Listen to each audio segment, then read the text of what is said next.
Welcome back everyone. This week we're going to be talking about The Last of Us episode 6 titled Kin. As always, there are no spoilers beyond season 1 episode 6 of the show, so you're in safe hands here, and let's dive in. Now the title Kin can be taken really literally here and looking at the relationship between Joel and Tommy, but we can also look at the relationship between Ellie and Joel and where it ends by the end of this episode, where I would say they definitely are starting to regard each other as kin. I'm getting a little bit ahead of myself. Our episode starts reminding us of why we've been crying for the last week, which seems very unnecessary because we immediately jump to 3 months later. Of course, I'm only joking, it's not unnecessary because Craig Mazin and Neil Druckmann are gods among us mere mortals and they never make mistakes. This is reminding us of the bleak world that we left our characters in and that they've had 3 months to ponder this horrific event and 3 months to change because of it. This lady is a mood. In fact, this entire scene is a mood actually. If anyone's wondering, by the way, this is exactly what my marriage looks like. He didn't hurt me, by the way. Yeah, I got it. We get told about the absolutely definitely not ominous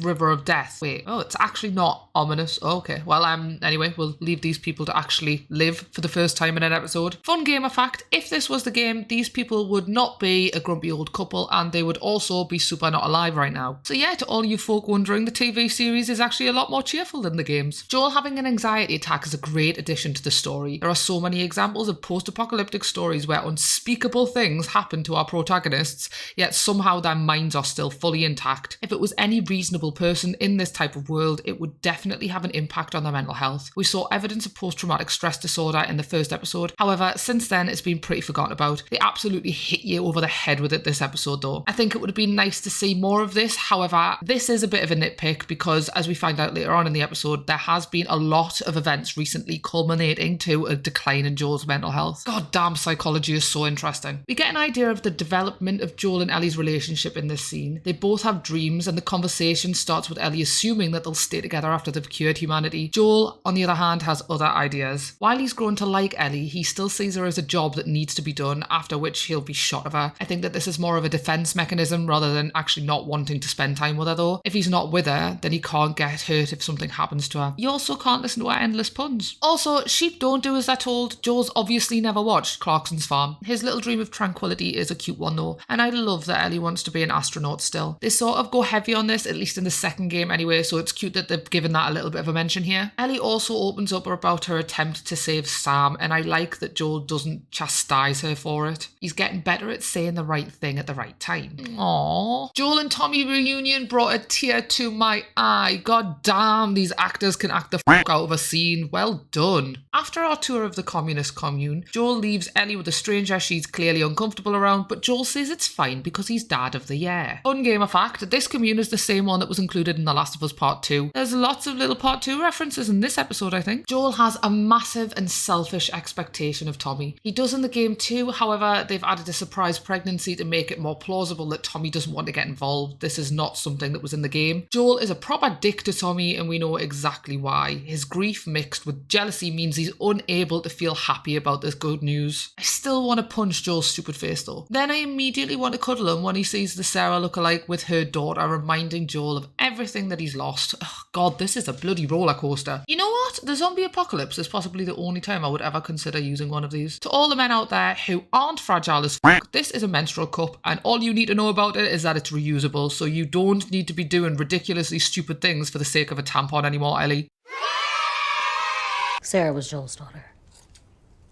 Ooh, bombshell. Ellie's commitment to Joel is just great. At first I thought it was sad how unreciprocated it was. Then Joel and Tommy have this scene. Joel feels helpless even though he clearly wants to save Ellie. He can't. And he can't live with the idea of failing Ellie as he did Sarah. This is a broken man, a person who's buried his humanity so deep that he didn't realise it was there anymore. Then this little weirdo managed to slightly unearth it and that's all it took to make this dude crumble. Poor bloke. This scene is such a break from the game and again it's such an improvement.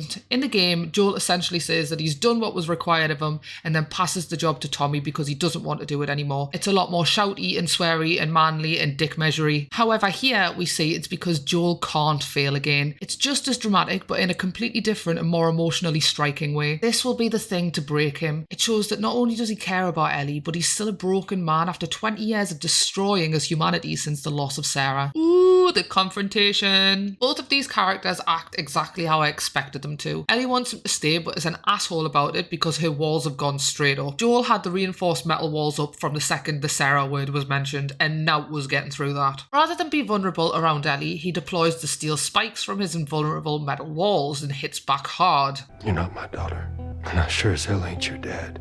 Ah, you're such a prick, you stupid prick. Again, this is a bit of a change from the game. When Ellie finds out that Joel isn't taking her, she runs away and they have to go after her. I think this is a much less dramatic change, however, a much more emotionally impactful one. Joel decides on his own that he should go with Ellie and then he gives her the choice. This is a big step for him. Also, Ellie's response was executed perfectly and actually really made me laugh. Holy shit, for the second time in an episode, we leave a group of people alive. This episode is really making up for the murdering of absolutely everybody along the way. I just love the scenes between scenes where Ellie and Joel shoot the shit and talk about what life was like beforehand. There is concept art for some of these scenes, however they never ended up in the game, so it's nice that they actually finally got to see the light of day in the show. These scenes are more personal than before. Joel is finally ready to open up to Ellie and be a little bit more vulnerable, slowly lowering those big metal walls. We finally got a shift in the right direction. We get to where the fireflies are supposed to be and there's nothing there. Nothing. Like, I know they don't want to show zombies every minute of every episode because they want to keep the zombies as threatening as possible, but like, would a tiny clicker scene have killed anyone? I mean, I don't mean literally a tiny clicker scene in this episode would have hypothetically killed lots of people. Anyway, I lied when I said they found nothing because they definitely found these lovely people. What are you doing? Don't pull it out! This scene is also different from the game, but it has the same outcome. Again, the show has gone for the less dramatic series of events to get to where we need to be, but I think that's to illustrate that Joel doesn't have plot armor as thick as this useless